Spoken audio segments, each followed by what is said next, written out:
Hi all. In this video we'll be looking at using Excel to make truth tables for some logical operators. As you see, the Excel spreadsheet has been initially populated with the normal P and Q. The first logical operator we'll discuss is the OR operator, and I'll use a V for OR, so I'll have P or Q here. Alright. One way to think about this is that P or Q is true unless they're both false. Another way to think about it is P or Q is false when both P and Q are false, and it's true otherwise. And that's how we're going to look at this. So to reiterate, P or Q is false when they're both false, and it's true otherwise. Now this particular operator will work very well with the if and the and functions in Excel. Now I'm going to look in sheet 2 and we'll talk about using the if and ands functions. The if function requires either 2 or 3 inputs. First, it's going to do a comparison. Next, the value you want stated if the comparison is true, and then last, and this is optional, the value you want if the comparison was false. So, as with all functions, we're going to start with an equal sign. The if is just if. Open parentheses. Now I'm going to do whatever my test is.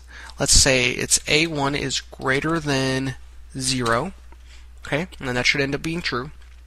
For this example, if that value is true, let's call it the value in A2. And if it's false, let's call it the value in A3. Alright, so since A, and close the parentheses as we do with all functions, since the comparison A1 is greater than 0 happens to be true here, we should get the result in A2, and that's what we get. Changing this so that we have a comparison that's false, let's say A1 is less than 0, I should get the value I have if it's false. That would be A3, and that's what I get. Now, I also want to look at using the AND function in Excel. The AND function will look at a series of things and determine if all of the things are true. If all of the things are true, it returns true, and otherwise it returns false. So for instance, again, as with all functions, I'm going to start with an equal sign. Equal, and let's try this. What if is A1 greater than 0, and A2 greater than 0, and A3 greater than 0? Actually, I'm only going to do 2 because we only need 2. That should be true, so I should see the word true when I hit enter. Alright. Changing this to something that's not true is A1 less than 0. That should be false, so I'm going to actually see the word false. So you may want to look at that a couple times to see how the AND and the IF functions work. But we're going to put them together. We're going to put them together to do the logical operator OR. Now, the way that OR works, again, is if both P along with Q are false, the OR is false. Otherwise, it's true. So let's actually go down to where they're both false. So what I'm trying to test, I want to see is the first one false, and I will need these parentheses for the way that Excel works around the F. So is A5 false? Does A5 equal F? And comma, does A6 equal F? All right.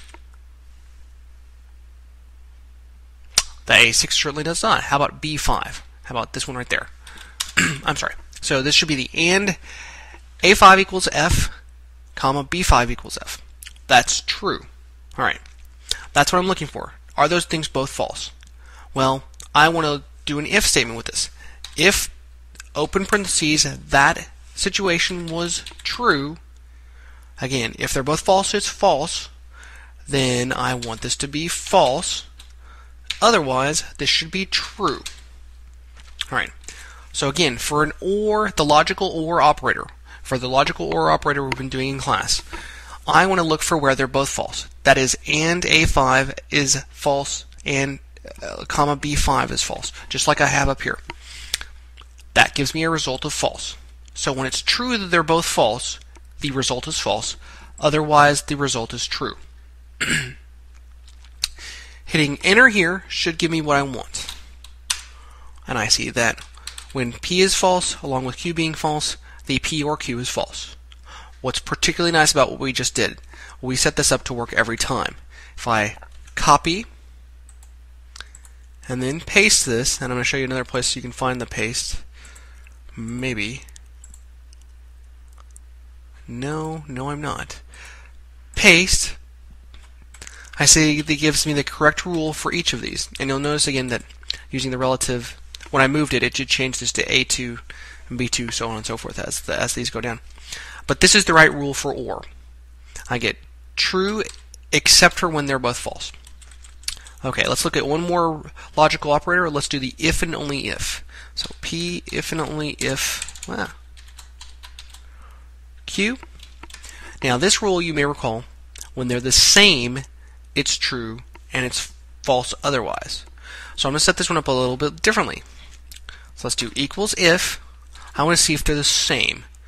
So if this value is the same as this value, well, that's just an equal sign. If that value equals that value, well, that's what I'm trying to test. If that's true, I want the results to be true. Otherwise, I want the result to be false. Well, since those are the same there, I get true. If I copy this down, I get false where I expect it there. I get false where I expect it there, and true here. Nicely in Excel, you can also put these things together, and that'll be part of your assignment later. Have fun excelling.